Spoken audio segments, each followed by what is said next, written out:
What would you do if your business ended tomorrow? That's not hypothetical for today's guest. Lisa Rehurek built her company into a multi-million dollar brand only to lose it overnight when one major contract was canceled. That experience reshaped how she thinks about risk, hiring, leadership, and building a business that can actually survive. Today, she leads the RFP Success Company and is building a SaaS platform from the ground up. In this episode, we're uncovering what founders get wrong about diversification, delegation, and decision making, and how to rebuild smarter. Lisa, welcome to Entrepreneurship Uncovered. I'm so excited to have you today. Thank you for having me. I'm excited to be here, and we're going to have such a fun conversation. You told me that your business literally ended overnight. And this was all because your revenue really depended upon one contract. So, can you walk me through what that moment actually looked like? The call, the email, and that realization that overnight this was going to change everything. I was actually doing two things at once. I was building a business that was not going well, and I had this corporate client, and they literally called me up and said, "Sorry, corporate has just said no more subcontractors." And it was like that day. It wasn't like in 2 weeks or a month. It was literally overnight.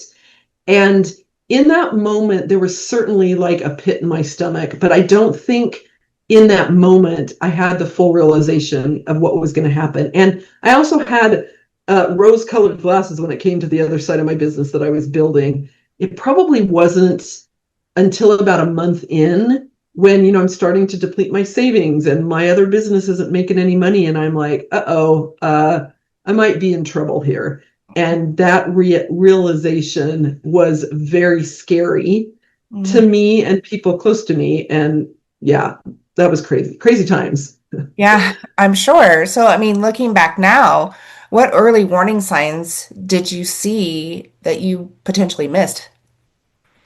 I don't know that there was necessarily a warning sign other than you should never have all your eggs in one basket, right? Stop saying, at the time I would say like, oh, tomorrow, right? I'll work more on the other side of the business, but I'm really busy here with this contract. And you just think you're always going to have enough time. But it's, maybe you will, but maybe you won't. And I didn't overnight. And so I needed to not have all my eggs in that basket. And I needed to not be just placating myself with the fact that I wasn't really working on that other business like I should have been.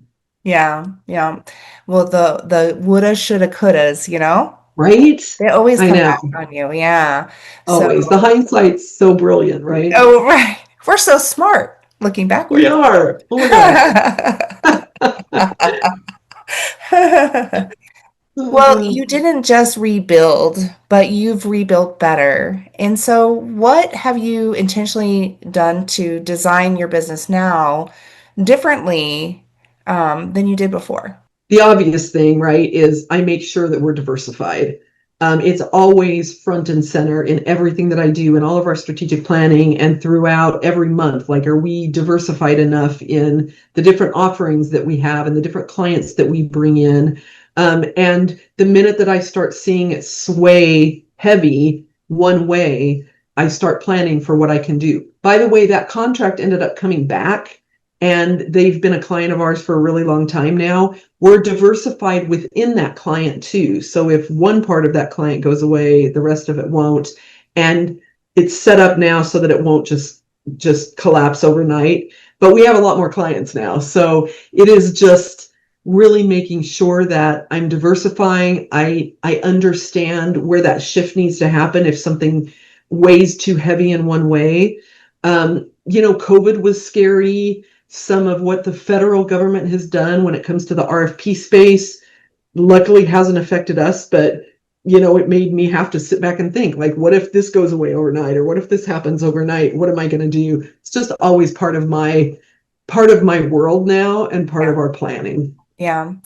I love that that client came back because it just is a testament, right? When you do good work and you put your heart and soul into it, that those clients will come back because Yeah, they know what you have to offer. So it's that's true. awesome. I love to hear that. But in a Yep. better way, you've been able to Yes. be more strategic around having them as your client, which I think probably was such a big learning opportunity for you. Yes, Huge. painful, but Yeah.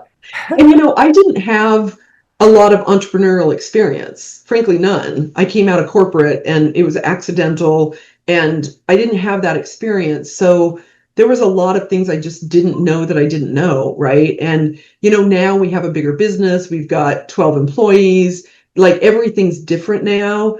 And it forces me, like before it was just me. And while that wasn't fun, it was just me. Now I've got 12 employees relying on me and that contract and the other contracts and the other clients and all of that. So it was a great lesson learned. And I feel really proud now of how well I work that and how well I manage that to make sure that we're okay if something happens in one area. yeah, that's awesome. Is this now the version of the business that is now actually stronger? Yes, Sounds like so it. much stronger. Yeah, in a lot of different ways, right? I Mhm. think that taught us how to set contracts up better. That taught us how to communicate better with our clients. It taught us how to obviously diversify all that we've been talking about. So it's taught us a lot and we have a really solid foundation in the business now, and I don't know what would have happened if that just had kept going. Honestly, my life would look very different. Frankly, I probably would still be a solo contractor versus having built more of this multi-million dollar brand that I didn't have before. So yeah. So one of the things that you mentioned was a really, really big lesson for you was the idea of hiring slow and firing fast. And so can you share a specific example when you were keeping the wrong person for too long and how it actually hurt the business? Yeah, I'm going to give you two examples because I'm going to give you one of the opposite side of it as well, the hiring slow and then the firing fast. And that it's a general thing out there, right? In the entrepreneurial space, they are probably everywhere. They say hire slow, fire fast. And I hired somebody really fast, and she, she was just the wrong fit in every way, shape, and form. Yeah. And if I had actually just done a little bit of diligence on her and done a background check, I would have found a whole bunch of things that were wrong. And I just liked her. She sold me on it. She told a good story, Yeah. and I brought her in, and she ripped us off. And I would, if I had just done a background check, which we now do, we would have found that she's ripped a lot of people off. I am a very trusting, sometimes overly trusting person, or at least I was, right? Yeah. And I just get excited. I bond with somebody, and then I'm like, oh, you should come and work with us, and yada, yada, yada. Um, but that bit me in the butt. So hiring slow, and I'll give you another example of that, is that, again, somebody that I love, I know her, I've known her for a long time, she's a really good friend of mine. Her and I were having a discussion one day on my patio, drinking some wine, watching some football. We were commiserating. I needed help in my business, she needed a new job. One thing led to another, and we were like, what if we talked about this? But she's a friend, so everybody says don't go into business with your friends, right? Right. um and we took our time. We spent a lot of time having conversations with each other, having conversations with other friends, just really making sure that we were going to be able to communicate well, what was going to happen if something kind of went off the rails. And she's been with me now for 6.5 years, I think it is. And she's the best thing ever, ever, ever, ever. So, I think just taking that time to really make sure it's the right fit for both of you is brilliant. Yeah. I like that. I think that you're so right. There's don't hire your friends. You be really Right. careful. Um, and I think that if you can hire somebody who you can mutually respect, who knows you Yeah. well, and who is going to handle you being the boss, um, is if you can find that friend, your number one golden. I have a Yep. very similar story with one of our employees, and I knew her for years, and she's come on board, and we've stayed friends. But there is that, respect in line, and we've been able to work around it very well. So Yeah. there are opportunities where it works really, really well. So good I for you. agree. I know other friends of mine and I would not work well together. Yeah, And, we would all want to be the boss, right? So sometimes I joke that Sherry is my boss because she really runs everything. But yeah. yeah, you have to find the right person. But when you do, and I trust her so much, I've known her for so long. I trust her. And that is a great thing to have because that's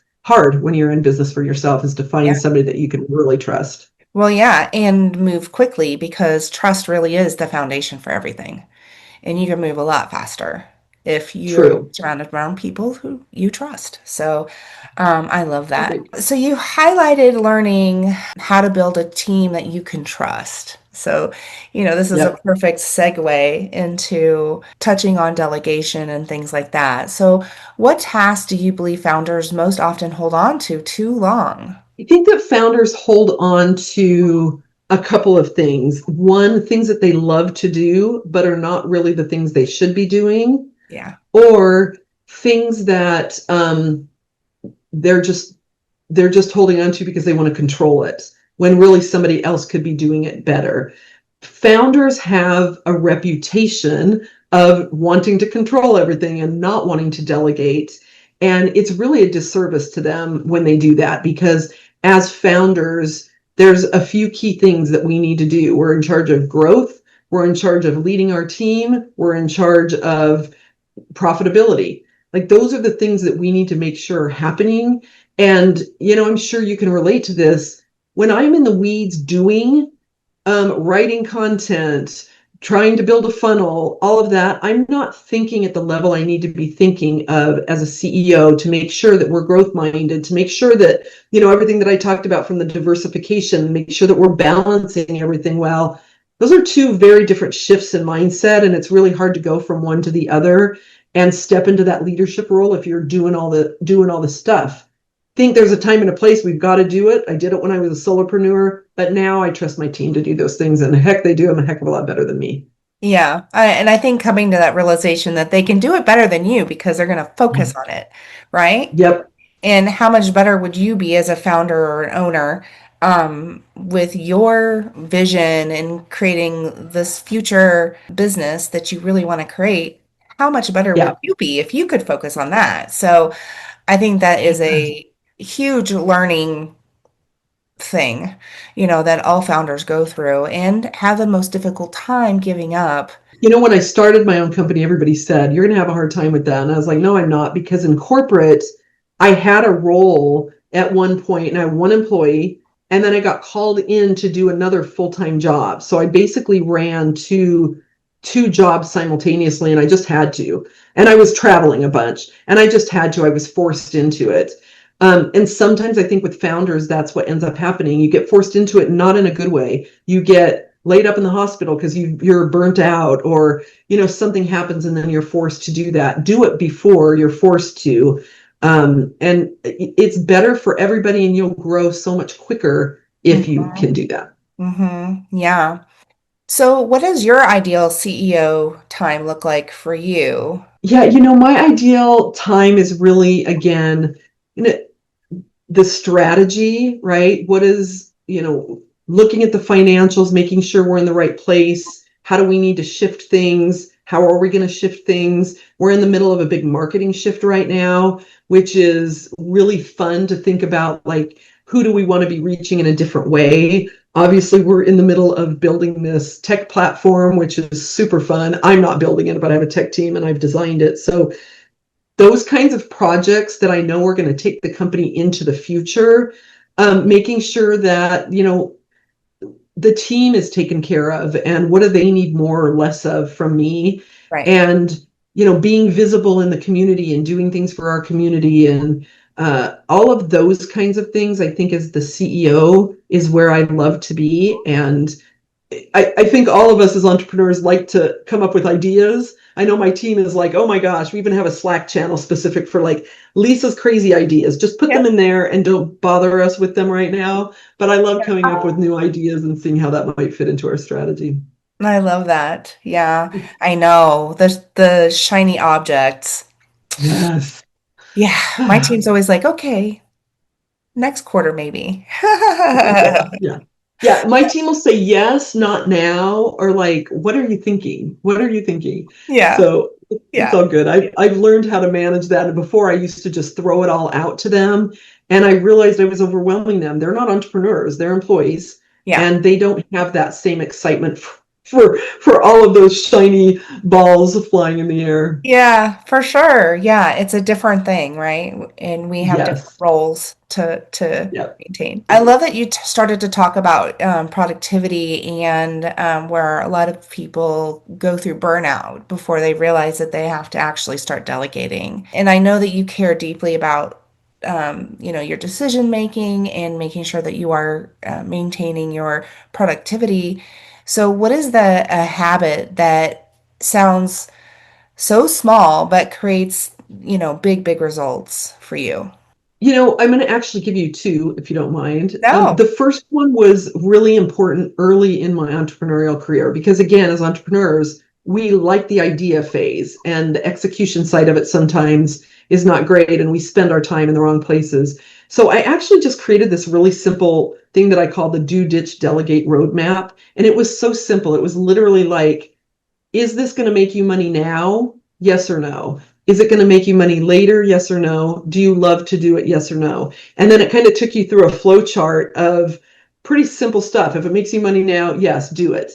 If it doesn't make you money now and you don't love to do it and it doesn't make you money later, either ditch it or delegate it. And it really started to work my brain to get into the habit of thinking about, like, sales is not my number one thing. It's never been my favorite thing to do, but as an owner, I gotta sell, right? That's the crux of everything. So it really helped me get into that mindset and get into the right space. And then from an execution standpoint, that still stands true today, is that you gotta put a project plan in place for thing or a to-do list and a task list, whatever that looks like for you. And every task on your task list should take less than 30 minutes to do.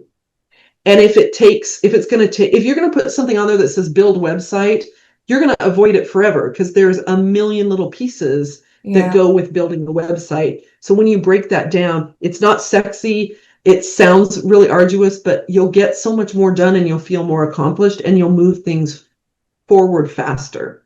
right, right. So there's something about ambiguity in that the bigger a project is, the more ominous it seems.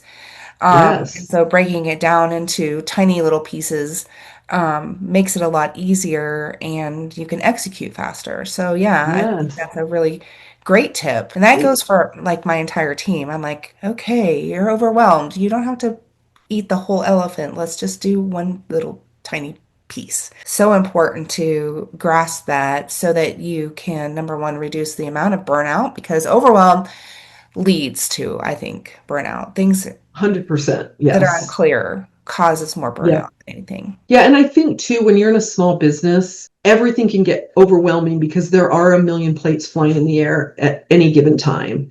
Mhm. And I want to make sure that my team doesn't feel that, and also that they feel like they're making progress on things, right? And so that just putting it down into little bite-sized pieces of things, everybody, and it moves things forward, which we need to have happen. It makes decisions easier, all of that. It really helps all around with Yeah. that. So you mentioned that every part of the business really needs to work together. I love that you're really building this well-rounded business that is considering all the different parts. You mentioned also needing to put systems in place. And so, what is one of the most unsexy systems that really quietly supports your success? It's a great question, and it really comes down to the tech stack, in my opinion. Is like, what technology do you have supporting you, and is it efficient? Is it connected? And is it giving you what you need, or is it causing you more problems and more time? And there's so much technology out there. Yeah. We made ours got super complicated. I think we had like 8 or 10 different things that were kind of all working together, but kind of not.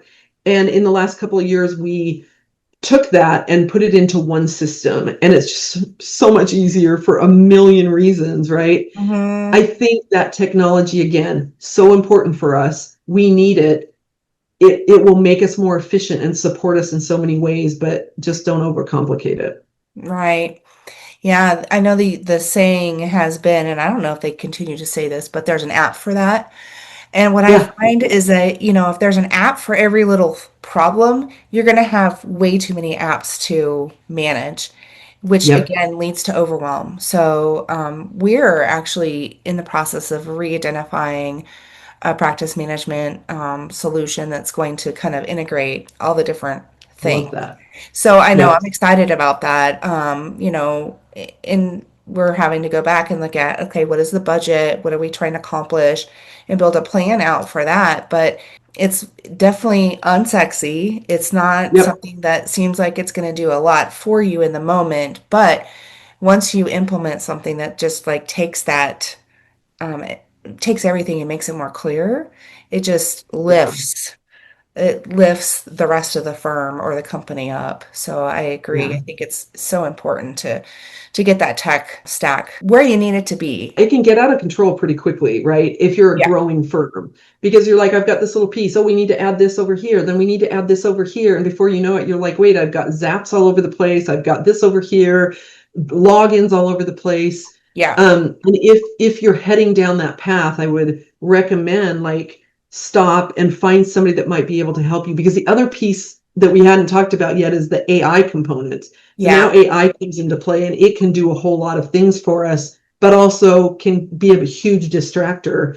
if we don't know what we're doing. So there's it's a beautiful time to own a business because there's so much stuff out there to support us, but it can get daunting. I'll agree. AI, it's like it's mind blowing what it can do, but it Yeah. does add to you're like if you're a control freak and you're Yep. afraid something's going to break and not work, that adds another little bit of anxiety to your things of, you have to worry about. So I would Yeah, it say really does. implement lightly until you can truly understand how it's going to impact your Yep. entire tech Yeah. stack. Good advice.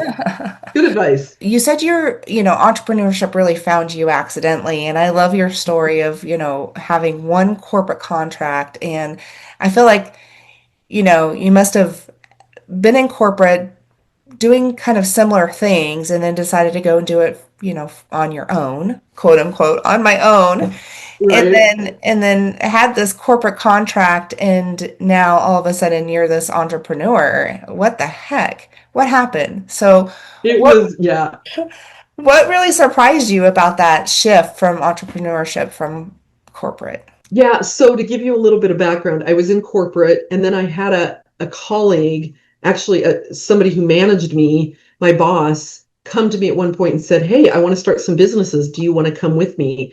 And I was actually in the middle of transitioning, trying to figure out what I wanted to do next within the company I was in. I was bored. And so this was a great opportunity. And I was like, sure, I'll go do this with you. So that was my first kind of foray into entrepreneurship, even though I was a minority partner. And I was there for 3 years, and the last year was not fun. It was very toxic.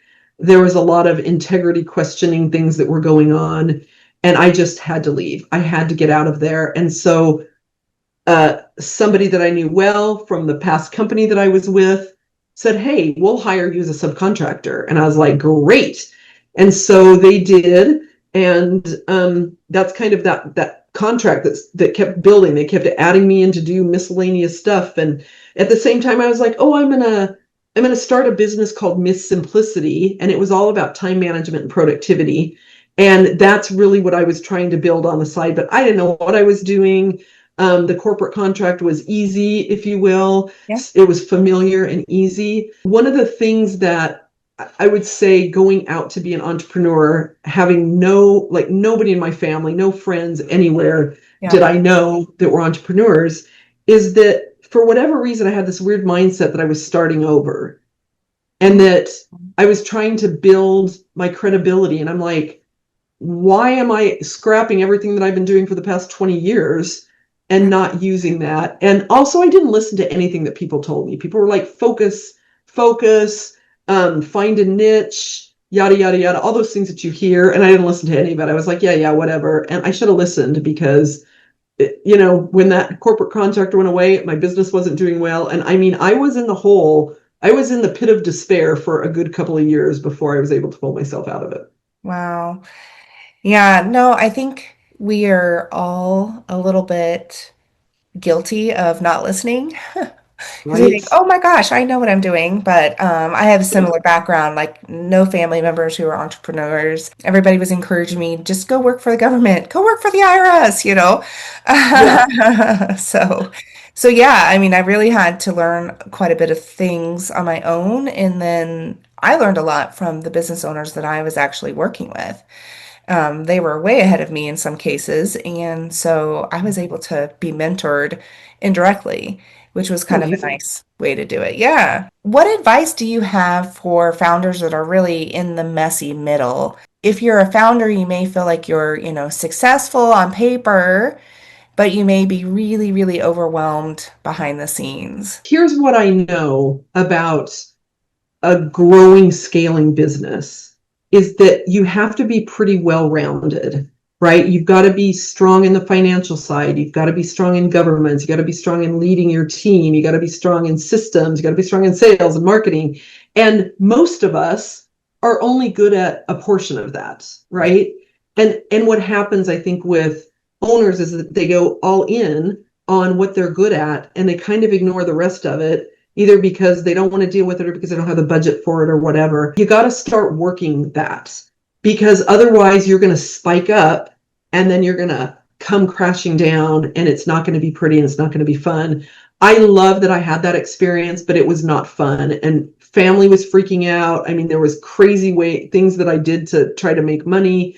Not weird, but crazy. So you gotta find the balance of all of those things, and very few businesses do that well, and that is why there's a very large percentage of businesses that go out of business after 1 year and after 3 years and never make it to 10 years. So the messy middle is hard. I get it, but start peeling off one thing at a time. And I always say, like, find the thing that you hate to do. For me, it was the financial stuff, Mm, which, call Gabrielle, right? yeah. For me, that was the stuff that I was like, I hated bookkeeping, I hated taxes, I hated any of that. And that was the first thing that I peeled off and spent money on. Mhm. Long before I even had an employee, I hired somebody for that. And so slowly but surely, you do that, you peel that off, and then don't replace that time with other stupid stuff. Replace that time with going out and getting clients. Mhm. Going out and getting clients. Stop worrying about your logo. Stop worrying about your website. Stop worrying about all that fun stuff that I think we get excited about, but it's not going to bring money in. It is not going to bring money in, even though it feels like it is. Go hit the streets, make phone calls, and get some business. And then you can start shifting slowly so that you can get that balance. I think really proof of concept is probably one of the harder things, but Yes. you have to go out and get proof of concept before you really start building more things. A website's nice, it's great, it's gonna, put you out in the world, but if you're not making any money and you're putting $2,500 towards a website, it's probably not gonna, Right. yeah, be And good. also, you can do a very simple website that shows that you're legit and all of that, but stop worrying about the pretty little slider bar on the top Yeah. of it and how can I make this character move? Nobody cares. Nobody really cares about that. I mean, unless you're a marketing firm, but at the end of the day, nobody really cares. That proof of concept is so important. And the best owners have the discipline and the focus. They have the discipline to stay focused, and that's really where I think things go off the rail is without that discipline. Yeah. Yeah. And perseverance, really pushing through, right? Right. Really through the hard stuff. Yeah. I'd Yeah. say that's probably one of my best traits is I have that perseverance. I just keep going, Yeah. you know? Same. And Yeah. I think that's what it takes to be an entrepreneur and put yourself out there on a, daily basis. So if someone is watching this episode and they only remember one lesson from you, what do you want that to be? It's always hard to pick one, right? Because there's so much stuff. But Yeah. Here's one thing that I know was really hard for me. And I love to learn, right? So I listened to podcasts and I read books and I went to classes and I went to 3-day events and I did all of that. And, it's really exciting and you get all of this great information of things that you should do with your business. But I remember crashing and burning because it was overload. And if I could tell you one thing is to get to know your core values, get to know the things that are that feed your soul, that are passionate for you, that are really important for you, that you're not going to compromise on, that you need in your life, in your business, and filter everything through that lens. Stay true to you. Everybody's got a ton of really great advice, but not all of it's going to be appropriate for you, for everybody, right? So pick what works, what feels good to you, but see it through that lens of everything that is so important to you. I wish I had done that sooner. We use EOS in our company, Yes.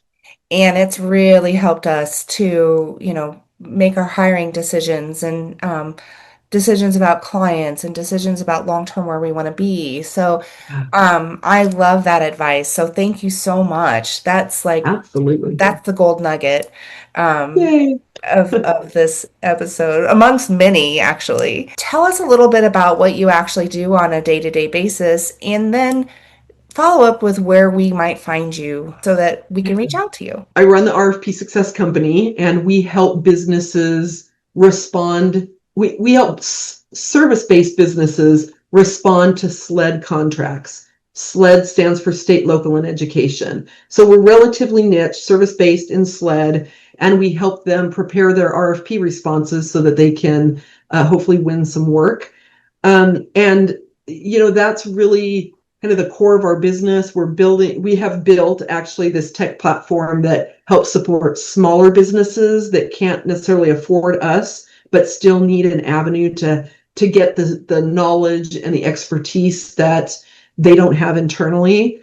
And so I spend my day, I get really excited about finding ways to help small businesses in particular. I also have a couple of dogs. They're my world. I live in Tempe, Arizona. I'm a huge foodie, so I'm always out and about trying new restaurants and going to foodie events. Love food. So that's just a little bit about me. And you asked another question that I've already forgotten. Oh, where to find me? Yes. Connect with me on LinkedIn. I would love that. It's Okay. Lisa Rehurek. Actually, you can type in Lisa and then REH, and I'm pretty sure I'm the first one that shows up because it's a weird spelling. Um, and yeah, I'd love to connect with you there. Our website is the RFP Success Company if you want to learn more about that. But I'd love to connect with you on LinkedIn. Yeah. Well, Lisa, next time I'm in Tempe, we're gonna have to meet up and go to some Yes, restaurant over there so I can check it out. sold. Yes, absolutely. Great. Well, Lisa, thank you again so much for coming on to Entrepreneurship Uncovered. It's been a pleasure. And for you all who are viewing, please make sure you like and subscribe so you don't miss any new episodes coming up in the following months. Have a wonderful day, and we'll see you next time. Thanks for having me. Bye-bye. Bye.